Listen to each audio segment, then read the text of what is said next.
I'm going to do another example of a part built in context of the assembly. So let's say I want to do top plates on this and a bottom plate on that, and I want them to be near opposites of each other.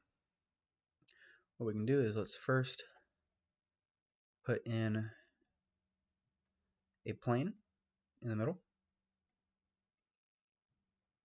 Okay. Now let's pop in a new part. We select this as the plane, make it normal too. Now let's go ahead and hide that plane. I don't want to see you. There we go. Let's see, what do we want to do? Let's grab our rectangle tool. Let's do a plate corner to corner. And then let's also do a cutout in that plate from here to here. And then let's also do a series of holes. So let's do center line, just grab midpoint line, construction. Okay, we can grab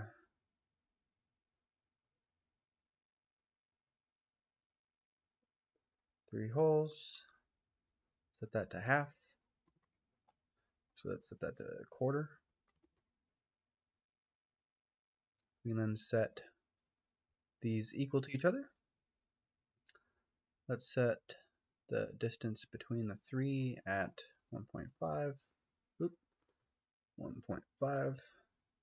And our spacing from the edge, let's space it from this part at an 1/8 inch back. Which, if we wanted it on the opposite side of that, we can use this button here. But I want it down here. And we can exit sketch. Okay, we can then go to features, extrude base.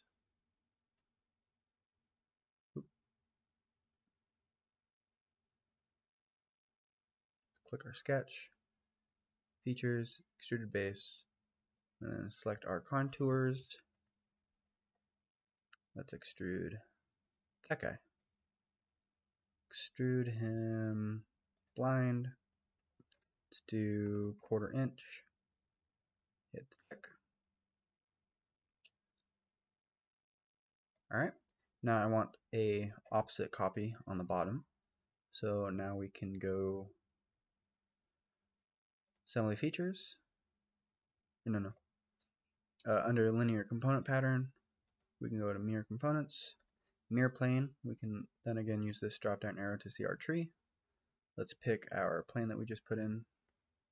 Components to mirror. Let's grab this part, hit the next button. Now we can see this one came in correct, but there's many variations. Let's say you wanted the holes on the opposite side. So you can pick whether you make a new component that's completely opposite, or if you just want to mirror across certain planes.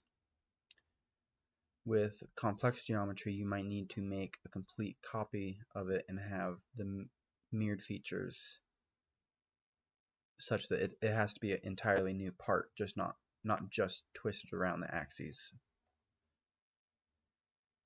But this looks good for now. It's on the right side. Let's hit the check. And now what we can see is if we change this part, which this is our original, we can edit this. Right. So before you edit something in context of the assembly needs to be saved, and any new parts in the assembly, like our shaft and our one version of a plate on top, needs to be saved. So we can go File, Save, Save All. We can call it Assembly 2. Now this pop-up is referring to these two parts we created inside of the assembly. I like to save them externally so that I can open the parts later.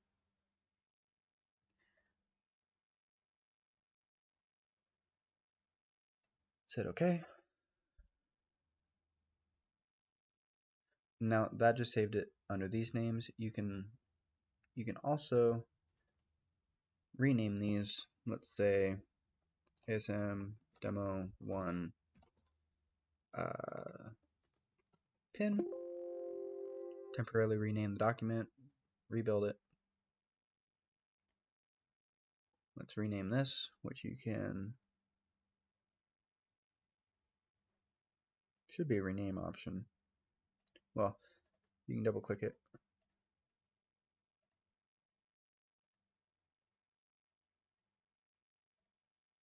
There we go. And then let's say ASM Demo 1 dash end plate. Temporarily rename, rebuild, and then we can save it. And this will rename the documents in your files. And now we have named parts. Typically, it's best to rename these before you save. But now we can go into our original part here. Let's grab this sketch. We can edit in context. And let's make this 3 inches. We can then exit sketch, rebuild. Oh, I might have made that a little bit too big actually.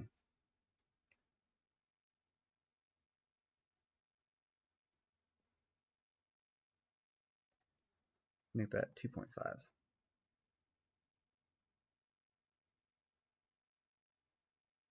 There we go. Now you can see that that updates the whole slot size from this edge to this edge. And if you change the width of this with our plan that we used, let's say we now make it 3 inches.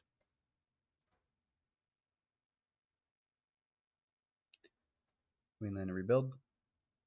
We can see that that has updated in context of the assembly, as has our pin. Our shaft still has not, since that was modeled outside and imported. That's kind of the benefit of modeling things in context of the assembly that they go in. If you do a design change, they will update automatically. Let's collapse this tree back down. And there we go.